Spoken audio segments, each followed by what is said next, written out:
It's an omen.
Yeah, hey, good evening. How the devil are you? How the devil are you? This is Prodigy, Steve. To get with it. I had a great time at Back to Basics and Ministry of Sound when I was at university, listening to the likes of Prodigy. Anyway, how nice is that? So this is, I'm just gonna look, let me just do merch because I can't actually survive if you don't buy some merch. Especially to my big fans in the Socialist Feminists. We know how much you love a diamante. So it's pictures of myself as well because I don't have time. I don't have time to actually do a proper merchy thing. So there's one. You can get the pink fuchsia flag t-shirt. You can get. You don't have to have. You don't have to have made in TERF Island written underneath. You can if you want, but you don't have to. Or get your union flag. Get your union flag. Or get your St. George cross. I know. Just go to the store page. It's on my featured. You can get yourself one of those. Look, I know I'm a genius. I don't know what to say.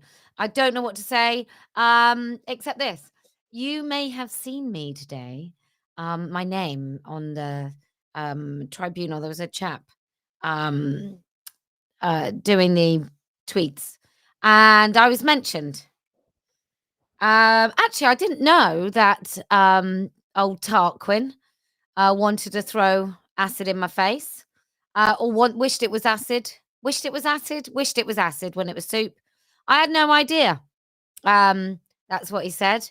I know a lot about that boy, though, a lot more than I would like to. I don't think any of us know how old he is. Unless someone's seen some documentation to say just how old he is. I don't think we know. And I'm going to be careful how I comment.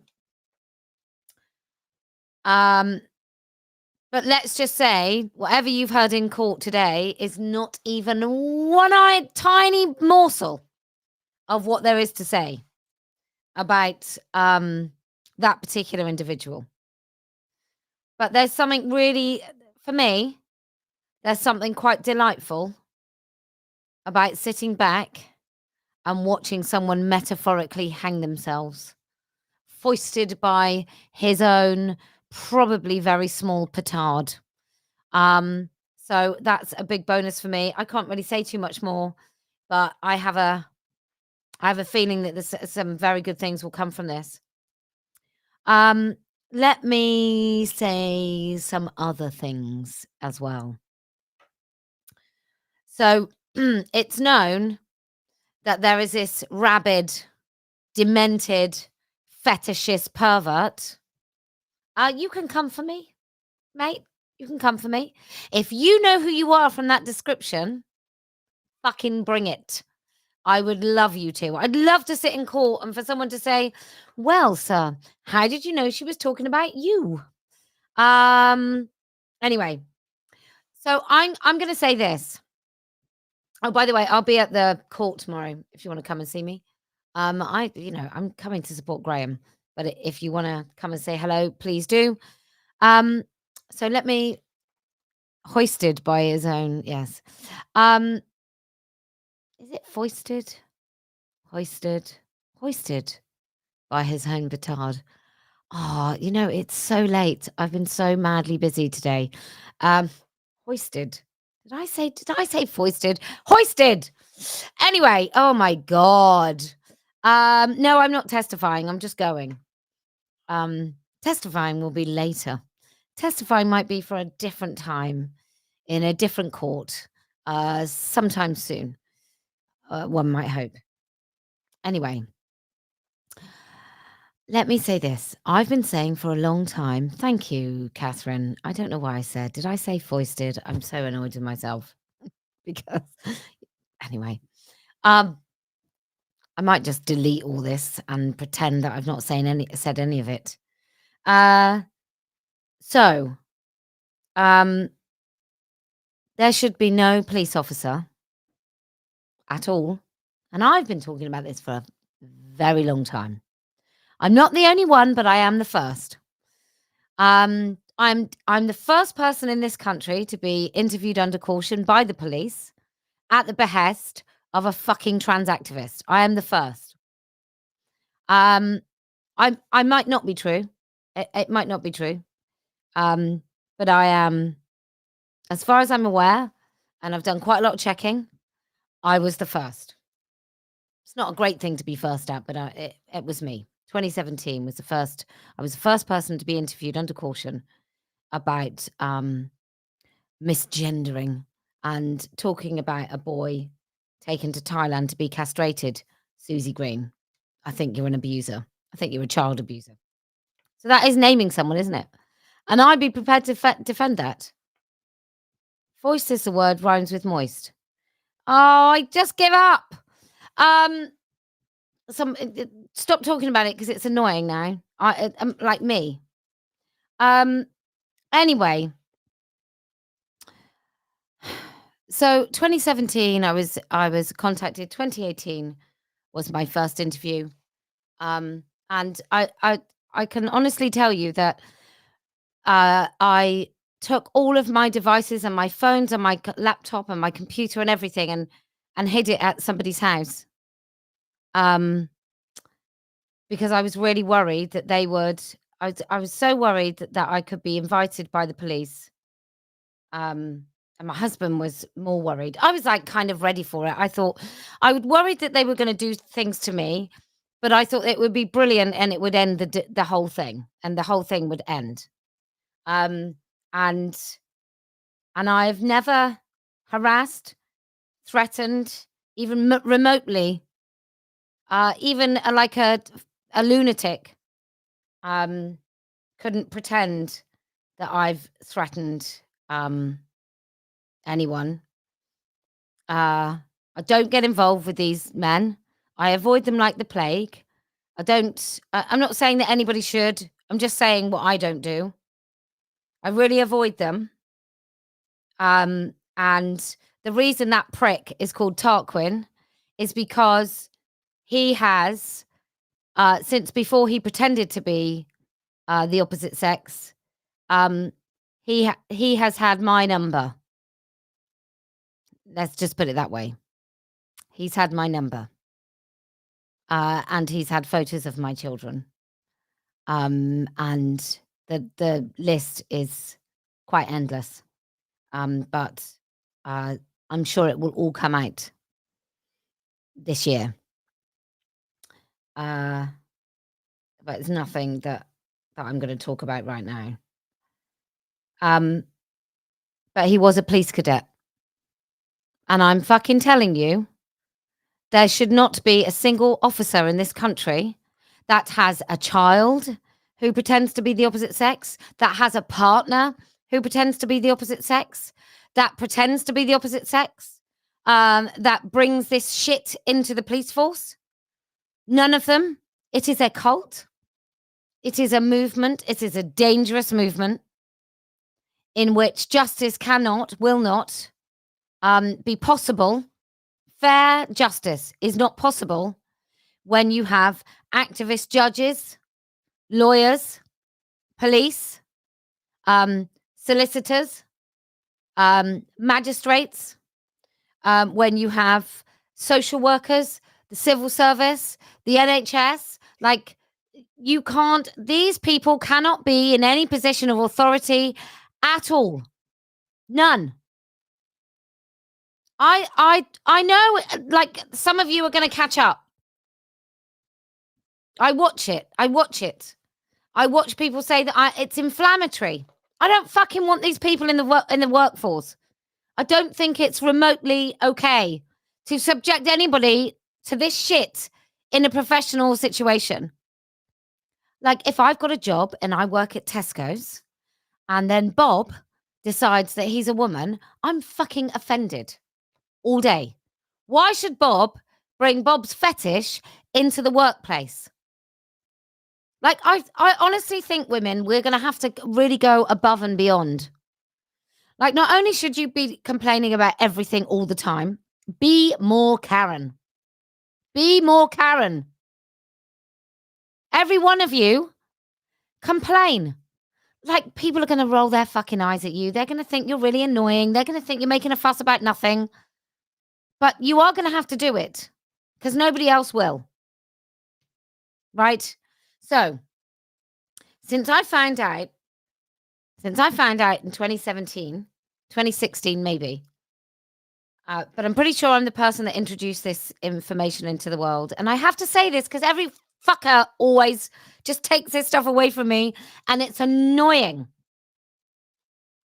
I don't like saying I did this, but all too often people go, I did this, and I'm thinking, well, I don't think you did. I think I did that, actually. I think that was my line. I think I talked about this. I remember at the inception of Fair Cop, I wasn't allowed to go to the meeting. Like, people that were supposed to be friends of mine knew the meeting was taking place and didn't tell me. Nobody told me. It was like, do not tell that woman. Do not tell Posie Parker, who's been interviewed twice. Do not tell her about the meeting. We don't want her to come. Happens to me all the time. I am sorry that my light is so bright, everyone. I'm sorry about that. Anyway. So I was the first to be interviewed, and then I was interviewed again, and then I was interviewed again, and then I was arrested for going and speaking during lockdown. And throughout that time, there were things happening to me and my family that I still can't talk about. And then, oh dear. And then this police force that cheered 2023, they all cheered. I mean, booed and hissed when my name was read out at a police training session.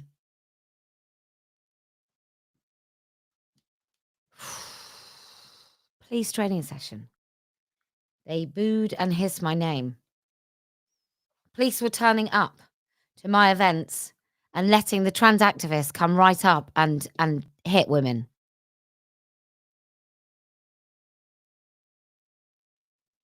Push women, intimidate women, bring signs that says arm trans kids.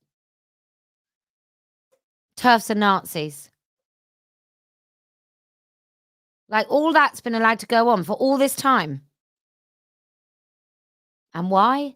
Because we have activists everywhere. in the police force. I know police officers who know that their superintendents are AGPs.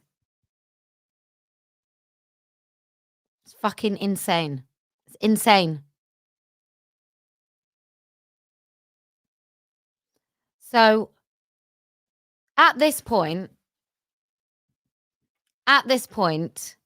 if you're not on my particular bandwagon, I don't think you fucking know what you're doing. If you aren't at a point where you think that these men need to be ousted from the workforce immediately, especially like, let's start with the workforce that we pay for, shall we?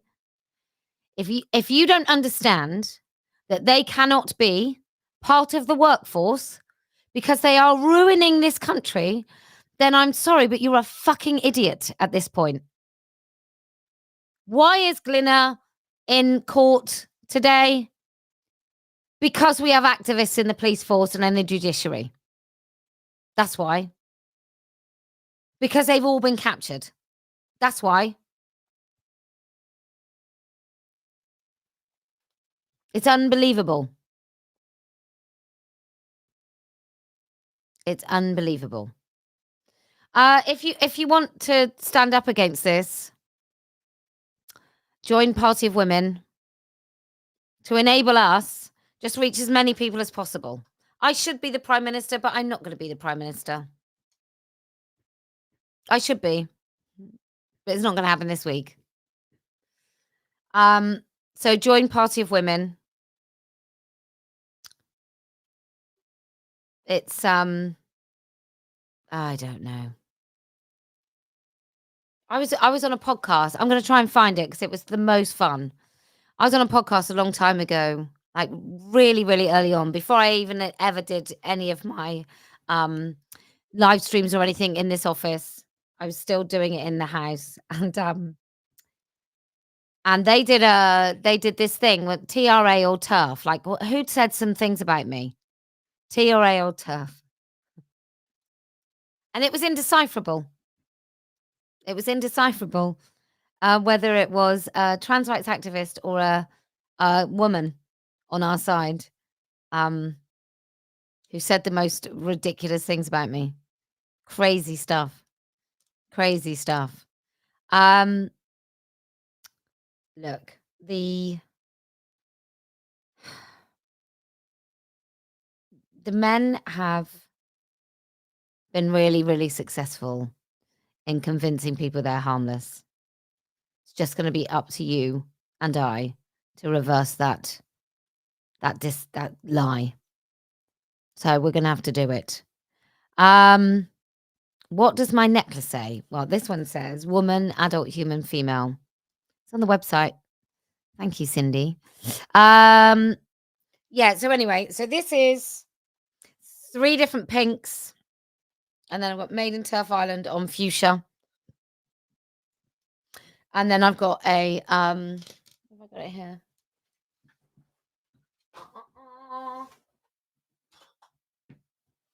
Is it this one? And I just wore this on Alex Phillips.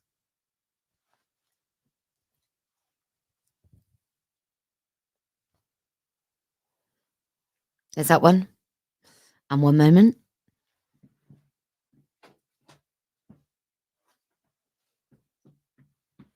I just modeled these because Dr. Rachel Brody was raging about me on Blue Cry. Oh, I don't know who she is. So she sounds annoying. And then that's on navy blue, but they look really good on any color, to be honest. It's nice, isn't it? It's nice. It's very nice. Anyway, yeah, I just think if you haven't caught up, if you're not kind of what some call extreme by now, let's just deal with this. These men, even in a conversation, stop you being able to talk about how dangerous they are. Right? So you've just got to catch up, ladies. It's tricky, but you are gonna have to catch up. If you're worried about you can't decide, I will just remind you that, why don't you get one now in a T-shirt, and in a few days' time, when I put all the hoodies up and the sweatshirts up, you can buy something else. I mean, I'll try and do a non-sparkly version for the lads, although I saw a very, very, good-looking young man the other day, and he had a few sparkles on his, tracksuit, and he was extremely masculine, so just saying, just saying. Um, right, I've gotta go to bed because I've gotta get up and get a train at about 6:30 tomorrow morning so I can join everyone. I will have my camera and I will have a microphone, and I would love to speak to all of you if you wanna come on and, speak to me, on the live stream, so we can all discuss what we've heard and what we think. That'd be wonderful. Will there be a T-shirt saying, "I'd rather be a Posie"? Yeah, Rosie Duffield said she was attacked by the Posies. Not gonna lie, I might steal the Posies, from now on. It's, crazy. It's crazy. Right, I'm garbling. See, I can't even waffling. I'm waffling. I'm not garbling. I don't even know what garbling is. Um, Somebody says, "What do I think of J.K. Rowling's Women's Legal Fund?" I think it's probably amazing. Uh, uh, yes, wonderful. Here we go. Kellie-Jay Keen. How are we going to sort this out? Any of this out when the men are busy blaming women for everything wrong in the world and raising their sons to do the same? I don't know. I think we've just got to look in this world. Men exist and women exist, and the best way to have a brilliant life is if we can coexist and partner. If you're heterosexual, is quite a good thing to do is partner with a man. But I think there's been a concerted effort to drive a big fat wedge, and we were really good. I think about 20 years ago in the UK, I think it was great. So I just want to do. I just want to bridge the divide. I think that we're making relationships between men and women really impossible. I think pornography is killing everything. But also, young women don't want to have babies. They don't want to get married. They don't want to have babies. And uh, I hear young women say, like, there's nothing good about being a woman. And I just want to tell you, I fucking love being a woman. I love being a woman. I can't, there is nothing better. And this is why I think there's womb envy and not penis envy. There is nothing more incredible than giving life to another being, than having a baby kicking around in your stomach and giving birth and being a mother. And men don't get to do that. So, yeah. Anyway, right, I'm gonna have to go, and I'll see you all tomorrow. It's What a day this has been. What a rare mood I'm in. Why, it's almost like being in love. let me also say, I don't no one's perfect, and there's no perfect victim. But sometimes you just have to shut up and get behind someone because our enemies are the same. So anyway, if you can just if you can keep your head high and come and talk to me tomorrow if you're there, then I promise we will win. If you can ensure that you speak the truth and that you're heading towards the right goal, then I promise we will win. And you know why else we're going to win? Well, because I never lose. There's a smile on my face for the whole human race. Why, it's almost like being in love. All the music of life seems to be like a bell that is ringing for me. And from the way that I feel when that bell starts to peal, I would swear I was falling. I could swear I was falling. It's almost like